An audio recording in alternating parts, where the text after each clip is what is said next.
প্রথম দিকে তো খুব উইয়ার্ড লাগতো, তারপরে খুব ভাল লাগতো আরই আমাকে বেস বাবা ডাকতেছে ভাব একটা। এখন খুব নরমাল হয়ে গেছে। এখন ওই আমাকে কেউ সুমন ডাকলে যেরকম লাগে বেস বাবা ডাকলে ওরকমই লাগে। বেইস বাবা নামটা অ্যাকচুয়ালি একটা ডাবল মিনিং আছে আরকি। আমি যেদিন বাবা হই সেইদিন আ আ আমার স্টুডেন্ট আমার নাম দিয়ে বসে বেইস বাবা। আমি বাবা হইছি দেখে, not because I am the father of base something not like that. ইন্টারনেটে চ্যাট করতাম আইআরসিতে।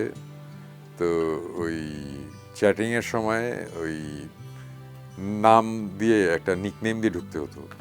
সো এই নিকনেম সে নিজে একটা নিকনেম বানায় বেইস বাবা নাম আমার জন্য বানায় ঢুকাই দিচ্ছে যে আপনার এই নামটা রেজিস্টার করে দিচ্ছি, এখন থেকে আপনি এই নাম দিয়ে ঢুকবেন। ওই নামটা ছিল বেইস বাবা। ওইভাবে অ্যাকচুয়ালি আমি এই বেইস বাবা নাম দিয়ে ঢুকতাম। ওই করতে করতে করতে করতে মানুষজন আমাকে বেইস বাবা ডাকা শুরু করলো। ওইভাবে অ্যাকচুয়ালি আমার নামটা বেইস বাবা আসে। কিন্তু সবাই ধরে নেয় যে আমি মিন করতেছি ফাদার অফ বেইস, বাট মোটেও না, I am not a father of base. প্রথম দিকে তো খুব উইয়ার্ড লাগতো, তারপরে খুব ভাল লাগতো আরই আমাকে বেইস বাবা ডাকতেছে ভাব একটা। এখন খুব নরমাল হয়ে গেছে। এখন ওই আমাকে কেউ সুমন ডাকলে যেরকম লাগে বেইস বাবা ডাকলে ওরকমই লাগে। এটা নামের সাথে জড়িয়ে গেছে অ্যাকচুয়ালি, অনেক বছর হয়ে গেছে তো। দাঁত দিয়ে বেস গিটার বাজাতো হচ্ছে Jimi Hendrix, the legendary guitarist. Jimi হেন্ড্রিক্সকে ফলো করতো দ্বিতীয় নামে একজন গিটারিস্ট, দ্বিতীয় ভাই। He use to play in Sweet Venom নামে একটা ব্যান্ডে। তো সুইট ভেনম ব্যান্ডে যখন উনি বাজাতো তখন একটা সময় একটা কনসার্টে আমার ডাক পড়েছিল যে আমি এসে যেতে বাজাই। ওই ব্যান্ডে সঞ্জয় গান গেতো, ওয়ারফেজের সঞ্জয়ের ভাই ড্রাম বাজাতো, দ্বিতীয় ভাই উনি গিটার বাজাতো, আর বেসিস ছিল আরেকজন। সো সে তখন বাজাতে পারে নাই। সো আমাকে তখন ডাকা হলো যে আমি যাতে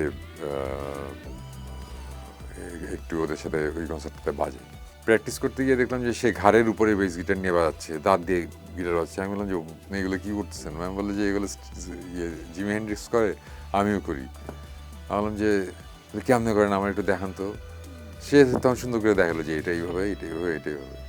তখন আমি ওগুলো রপ্ত করার চেষ্টা করলাম যে আচ্ছা ঠিক আছে, গিটারে না হয় সে করতেছে, বেইজে তো জীবনে এগুলো কেউ করেনি, বেইজে করলে কেমন হয়। তারপরে বেইজে জিনিসগুলো প্র্যাকটিস করলাম করে তারপরে তারপরে কনসার্টে ঘাড়ের উপর নিয়ে বেস বাজালাম, দাঁত দিয়ে বেস বাজালাম। মানুষজন এগুলো দেখে একটু অবাক তো হলোই, অবাক হওয়ার মতন এই ব্যাপার। জিনিসগুলো একটু আনঅর্থোডক্স স্টাইলের জিনিস, বাট ওগুলো বেস বাজানো হচ্ছে গিমিকি বেশি আর কি। মানে মিউজিকটা যতটা না হচ্ছে, মিউজিকের চেয়ে সার্কাস অ্যাকচুয়ালি একটু বেশি হয় আর কি। ওই মাঝে মধ্যে একটু সার্কাস করতে হয়, আমরা করি আর কি।